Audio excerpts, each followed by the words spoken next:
ከ1992 ጀምሮ 4 ጨዋታ አሸንፏል። 24 ጎሎችን አስቆጥሯል። ቅዱስ ጊዮርጊስ የበላይነት አለው። 25 ድሎች አሉት። 72 ጎሎችን አስቆጥሯል። በዚህ ሂደት የሊግ ፎርማት ከዛ ውጪ የአመታት የእርስ በርስ ግንኙነት እንዳላቸው ይታወቃል። ጨዋታውን የጀመረው የኢትዮጵያ ንግድ ባንክ ነው። የተለመደውን ሐምራዊ ማሊያ ከግራ ወደ ቀኝ፣ ቅዱስ ጊዮርጊስ ከቀኝ ወደ ግራ፣ ከላይ ቢጫ እንደዚሁም ቀይ ቁምጣና ቢጫ ካሶትኒ አርጎ ወደ ሜዳ ገብቷል።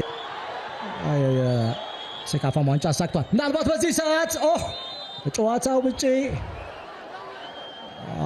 ዳዊት ዮሐንስ የብቾት ስሜት አልተሰማውም። ግብ ጠባቂው ሻሩቅ ሺካሎ በተመሳሳይ ጥሩ ሰንጣቂ ኳስ ነበረ።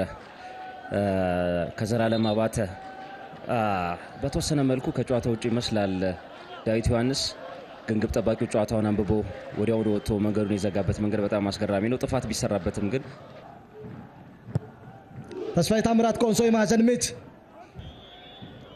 ምት ተስፋዬ ታምራት የመጀመሪያ ጎል ፍለጋ ጎል ኢትዮጵያ ንግድ ባንክ 5ኛ ቢጫ ካርድ ተመልክቶ ቀጣዩ ጨዋታ የሚያልፈው ናትናኤል ዳንኤል 9ኛ የሊግ ጎል አስቆጥሮ የቪክቶሪዮ ኬሬሽ አይነት የደስታ አገላለጽ አሳይቷል። ለ2016 ሻምፒዮን እጅግ በጣም ጥሩ አጋጣሚ ነው። መቀሌ ሰባ እንደርታ ላይ በቆመ ኳስ ጎል ካስቆጠረ በኋላ ናትናኤል ዳንኤል ደስታውን በቪክቶሪዮ ኬሬሽ አይነት መልኩ እየገለጸ ይገኛል። የሆነው ነገር እጅግ በጣም አስገራሚ ነው። ሁሉም ተጫዋቾች ሜዳውን ለቀው ወጥተዋል በሚል ቅዱስ ጊዮርጊስ አስጀምሯል። ለመጨረሻ ጊዜ እንዲህ አይነት አጋጣሚ የተከሰተ 2001 ኢትዮጵያ ቡና ከኢትዮጵያ መድን 2-1 የመራበትን ጎል ተከትሎ ኢትዮጵያ ቡና በዚህ አይነት መልኩ ጎል ማስቆጠሩ ይታወሳል። የተፈጠረው ፑር ማርኪንግ ደካማ የአየር ላይ ኳስ መከላከል ነው በቅዱስ ጊዮርጊስ በኩል የተመለከትነው። ማንም ማርክ አላደረገውም። ናትናኤል ዳንኤልን በነፃነት ነው ኳሱን ማስቆጠር የቻለው። ግብ ጠባቂውም አልነበረም። ፋር ፖስት ላይ ብቻውን ቆሞ ነው ኳሱን ማስቆጠር የቻለው። በመጀመሪያው 45 ደቂቃ ከቆሙ ኳሶች ጎሎችን ሊያስቆጥሩ እንደሚችሉ ፍንጮች ነበሩ። በሁለተኛው 45 ደቂቃ አሳክተውታል። ኢትዮጵያ ንግድ ባንክ ተደጋጋሚ ጫና ከፈጠረ በኋላ የማዕዘን ምት መስፍን ዋሼ ምናልባት ጎል ራሱ ደገመው። 10ኛ የሊግ ጎል ለናትናኤል ዳንኤል። መቀሌ ሰባ እንደርታ ላይ 2 ጎሎችን ያስቆጠረው የሾኔው ኮከብ አዲስ አበባ ስታዲየም ላይ ሁለቱ ቡድኖች ከ9 ዓመት በኋላ ለመጀመሪያ ጊዜ በተገናኙበት ሜዳ ልዩነት ፈጣሪ 2 ጎሎችን አስቆጥሯል። የመጨረሻው ተጫዋች ቅዱስ ጊዮርጊስ ላይ 2 ጎሎችን በማስቆጠር ፈቱዲን ጀማል ነው። ናትናኤል ዳንኤል ይህንን ታሪክ ደግመዋል።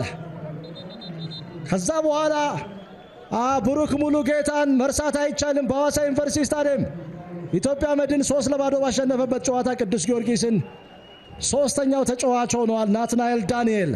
የቆመ ኳስ መከላከል ችግር ሌላ የሴት ፒስ ጎል ነው በናትናኤል ዳንኤል በኩል የተመለከትነው። ማንም ተጫዋች ማርክ አላደረገውም። አሁንም አሚኑ ነስሩ ነበር እሱን ማርክ ማድረግ የነበረበት፣ ግን ኳሱን በነፃነት ነው አግኝቶ ማስቆጠር የቻለው። መስፍን ዋሽ አስደናቂ ዴሊቨሪ ነው ከማዕዘን ምት ማድረግ የቻለው። ናትናኤል ዳንኤል ነፃ ሆኖ በሚገርም ሁኔታ ኢትዮጵያ ንግድ ባንክን 2-0 እንዲመራ አድርጎት ተቀይሮ የገባ ተጫዋች ነው ናትናኤል ዳንኤል። 3ኛ ጎል ምናልባት መስፍን ዋሼ